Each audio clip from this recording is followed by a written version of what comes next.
Quand vous envoyez un message WhatsApp, lorsque vous consultez votre compte bancaire ou alors lorsque vous regardez cette vidéo, tout semble magique.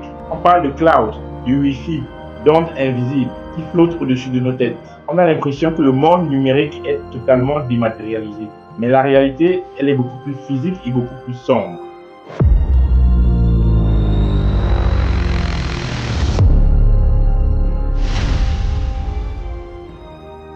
À cet instant précis, vos données ne sont pas dans les airs. Elles voyagent à la vitesse de la lumière à 4000 mètres sous le niveau de la mer.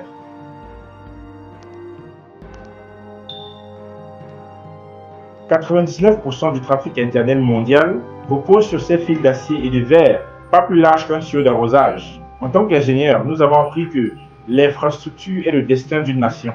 Et aujourd'hui, cette infrastructure est menacée.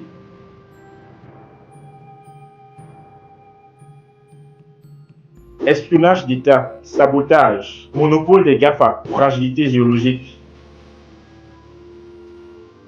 Bienvenue dans les coulisses du réseau le plus stratégique du monde. Aujourd'hui, on plonge dans l'ingénierie de l'extrême pour comprendre comment les câbles sous-marins tiennent le monde en otage.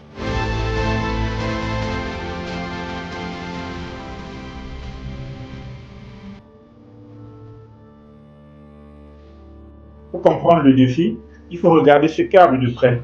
On pourrait croire qu'il s'agit d'un énorme pilier de béton, mais non. Au fond de l'océan, la partie vitale, la fibre optique, elle n'est pas plus épaisse qu'un cheveu humain. Et tout le reste, c'est de l'armure. On commence par une gaine en polyéthylène pour l'étanchéité, puis des couches de fils d'acier pour la traction, une barrière en aluminium et enfin un tube en cuivre. Pourquoi du cuivre? Parce qu'un câble sous-marin n'est pas seulement un tuyau de données, c'est aussi une ligne de haute tension.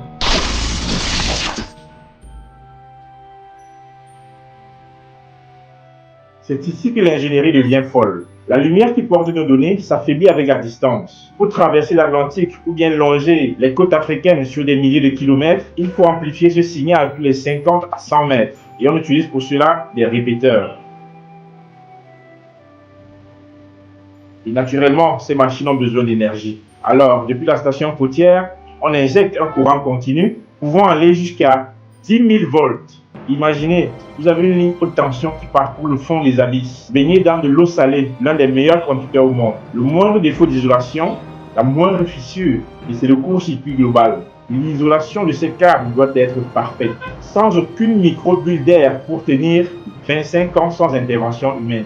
Et comment pose-t-on ce monstre? On n'utilise pas une simple bobine, on utilise ce qu'on appelle des navires câbliers, de véritables usines flottantes. Avant de poser un seul mètre, les ingénieurs cartographient le sol marin avec des sonars ultra précis. Il faut éviter les volcans sous-marins, les zones de glissement souterrain et les récifs coralliens.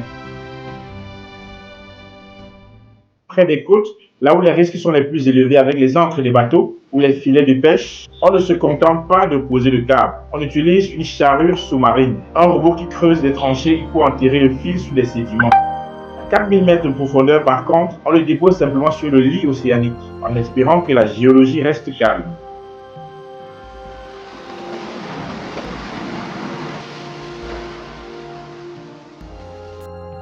Chaque mètre de câble coûte des centaines d'euros. Une mission de pose, elle, coûte des dizaines de millions d'euros. Si un ingénieur se trompe dans les calculs de tension mécanique lors de la pose, le câble peut casser sous son propre poids pendant la descente. C'est une pression immense, car une fois au fond, la moindre réparation nécessite de mobiliser un navire spécialisé et de repêcher le câble tout entier. De repêcher les deux extrémités avec un grappin à des kilomètres de profondeur et de réaliser ce qu'on appelle une épichure de fibre optique en pleine mer. Une opération qui à elle seule coûte plus d'1 million de dollars par jour.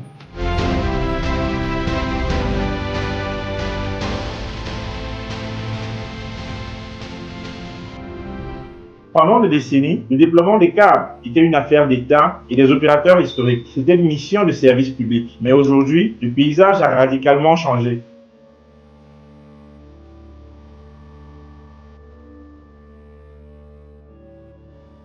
Entré dans l'ère des GAFA de la Silicon Valley, Google, Meta, Amazon, Microsoft ne se contentent plus de louer des bandes passantes. Ils possèdent des tuyaux. Regardez par exemple le projet To Africa, porté par Meta. C'est le plus long câble sous-marin jamais conçu. 45 000 km de câble pour encercler tout le continent africain et reliant 33 pays.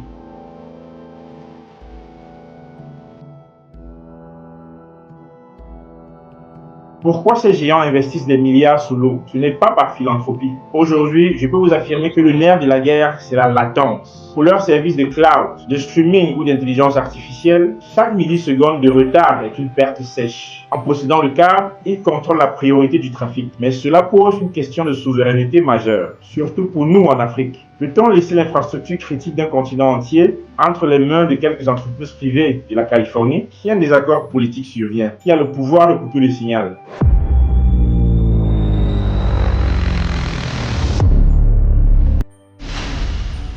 La géopolitique du XXIe siècle ne se dessine plus simplement sur les cartes papier, mais sur les câbles de fibre optique.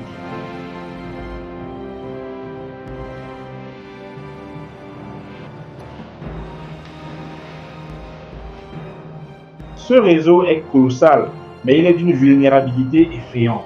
On parle souvent des requins qui mordent des câbles, et c'est vrai, les champs électromagnétiques les attirent, mais le vrai danger, lui, il est humain. Souvenez-vous de 2008. Une simple ancre du bateau au large d'Alexandrie a sectionné 2 câbles majeurs. Résultat, 75 millions de personnes ont été privées d'Internet en Égypte et en Inde. L'économie d'un pays peut être mise à genoux par un marin qui oublie de remonter son ancre au bon moment. Mais il y a encore pire, le sabotage volontaire. Dans les états-majors militaires du monde entier, on étudie de très près les options d'atterrissage. Ces endroits où tous les câbles d'une région arrivent sur une seule plage. Si une puissance étrangère veut isoler un pays, elle ne bombarde plus ses villes, elle envoie les sous-marins sectionner ses fils dans l'obscurité totale des abysses. Il existe même des navires espions capables de pincer des câbles pour intercepter des données diplomatiques, sans même que l'opérateur ne s'en aperçoive. Nous vivons dans une société ultra connectée, mais cette connexion ne tient qu'à quelques fils de verre qui sont posés sur du sable à la merci du premier venu.